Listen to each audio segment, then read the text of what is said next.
sosial menyangkut bantuan massal kepada ratusan juta penduduk kelompok yang harus dapat tunjangan, bantuan langsung maupun tidak langsung.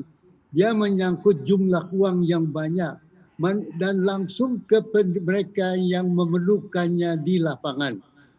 Untuk ini perlu orang yang paham tentang keadaan kemiskinan, paham tentang bagaimana mendekati penduduk secara massal. Pak Ibu Mahri adalah mantan wali kota Surabaya dan membuktikan mempunyai mempunyai kemampuan pendekatan yang erat dengan masa penduduk, sehingga hati beliau peka terhadap kemiskinan, sehingga persoalan sosial bukan hanya dilihat sebagai akibat dari COVID, tetapi ada human touch-nya yang hidup di dalam diri sang Menteri Sosial ini, dan itu ada pada beliau ini. Kemudian juga penting adalah beliau adalah kepercayaan dari Megawati, yaitu jadi ketua PDIP, sehingga langkah-langkah dari Ibu Menteri Sosial kali ini mendapat sepenuhnya dukungan dari ketua dan dari PDIP yang sangat penting untuk menjangkau ke masyarakat bawah. Sektor sosial ini adalah satu sektor yang memang harus baik begitu ya diayomi gitu Pak Emil, karena kita tahu ini menyangkut hajat hidup orang banyak sekali masyarakat yang istilahnya harus dibantu seperti tadi yang sudah di-mention oleh Pak Emil. Seperti apa ini? Karena ada permasalahan soal data juga yang jadi perhatian gitu ya. Banyak bantuan yang tidak menyeluruh, tidak tepat sasaran sehingga mengganggu konsumsi masyarakat secara keseluruhan. Seperti apa Anda melihatnya? COVID ini paling menyangkut kelompok penduduk miskin.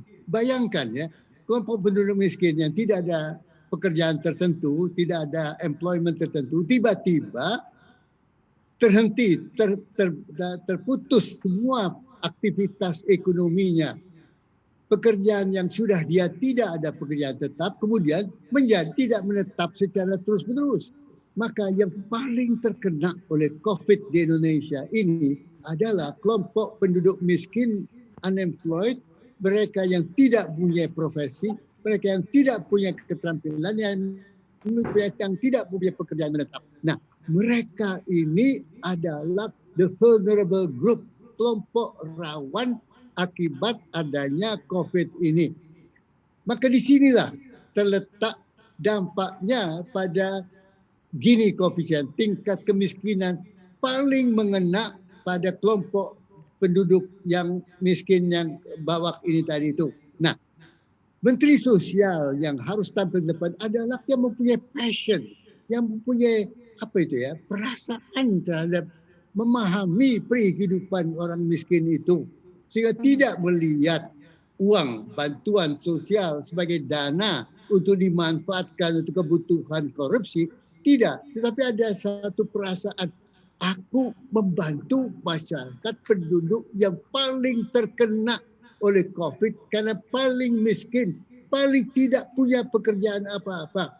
Nah, itu ada pada Ibu Menteri Sosial sekarang ini. Dan itu yang saya kira sangat penting karena pekerjaan bukan hanya pekerjaan selaku menteri, it needs passion, it needs suatu rasa kasih, cinta, concern kepada kelompok penduduk miskin.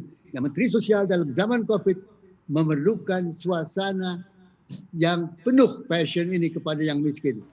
Jangan lupa untuk install aplikasi CNBC Indonesia yang tersedia di App Store dan Play Store. Dan ikuti terus perkembangan ekonomi bisnis terkini hanya di CNBC Indonesia Beyond Business.